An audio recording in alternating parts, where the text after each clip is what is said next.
ढेंकानाल जिला कामाख्यानगर सारंगध स्टेडियम ठारे आज द्वितीय उपखंड स्तरीय कामाख्यानगर महोत्सव और नवम वार्षिक क्रीड़ा महोत्सव उद्घाटित हो जाइछि। मुख्य अतिथि भावे खनि इस्पात और पूर्त विभाग मंत्री प्रफुल्ल कुमार मल्लिक जोगदे उद्घाटन करिसेंति।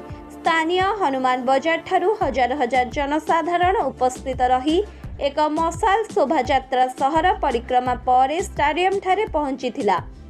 एही शोभायात्रा रे विभिन्न ग्रामरू आसीथिबा लोक माने निज कला नृत्य परिवेषण करथिले। आजि ठारू क्रीड़ा महोत्सव आरंभ होइथिबा बेले प्रथम दिन रे क्रिकेट वॉलीबॉल फुटबॉल खेल अनुष्ठित हेबो। एही क्रीड़ा महोत्सव आजि ठारू आसंता 27 तारिख जाए चालू रहिबो। सेहीपरि 28 तारिखरू 1 तारिख जाए कामाख्यानगर महोत्सव अनुष्ठित हेबो।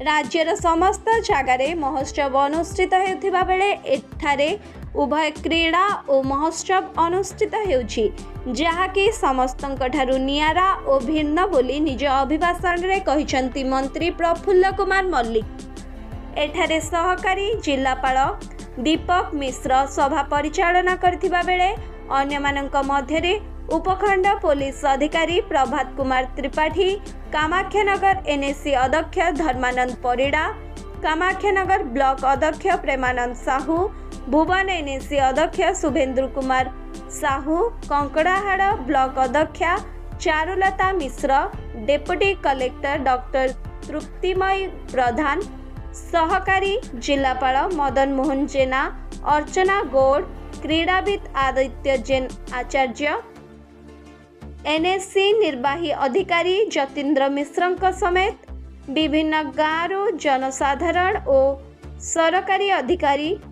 कर्मचारी माने उपस्थित थिले। कामाख्यानगर सर्वेश्वर पात्रंक रिपोर्ट तृप्ति न्यूज ओडिया।